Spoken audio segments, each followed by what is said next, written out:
use it to grow food. These kids might still be too young to know exactly what they want to do when they grow up, but events like Aggie Days help to broaden their horizons a little. Do you think you'd ever grow up to be a farmer? Yes. Do you think you'd ever grow up to live on a farm? You don't think so. Do you think you might want to be a farmer someday when you grow up? Yeah, how come? Because then I could learn more about sheep. I bought my first 4-H calf in 1944. Enter Chuck Greneveld. Ever since the Alberta beef producer was as little as these guys, he's been working on the farm. But he's worried he might be a dying breed. You've got to keep the kids on the farm. That's our toughest job we got going right now, is keep the kids on the farm. Why is that so hard, do you think? Money.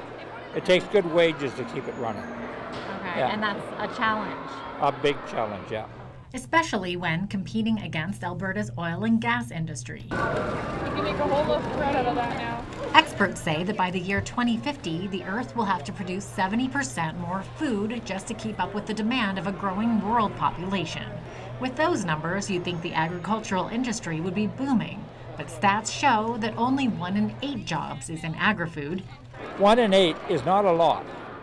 I'll bet you 25, 30 years ago, it might have been 4. We might have been 50%. But now, a guy doesn't hire extra guys, they buy a bigger tractor. So, what does this mean for the farming industry? And how many kids will actually become farmers? I think we are losing a lot of our farm kids out to the world. Egg and beef producers alike hope that programs like Aggie Days will attract more of the younger generation. You want to be a farmer when you grow up? How come? Because you can have big tractors. The kid-friendly agricultural trade show held at Exhibition Park in Lethbridge is interactive, giving kids the chance to learn and experience where food comes from and how it gets from the ground to our table. We're 5 generations away from the farm now, so we want the kids to be able to say, wow, my egg comes from a hen, not from the store. Over the 2-day event, hundreds of kids had the chance to see, hear, touch, and experience everything from sheep shearing to spinning wool to petting baby chicks to pretending to milk a cow. I made flour. You made flour. What's flour made for? Flour is made for baking. And what did you make it out of? I made it out of grain.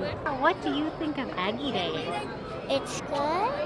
I like it because it has horses. It's so awesome!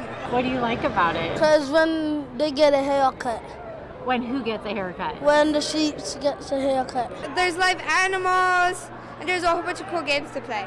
There's even a horse that was out of a cage. With this much excitement about it, it's easy to see why some vendors don't think the industry is shrinking anytime soon.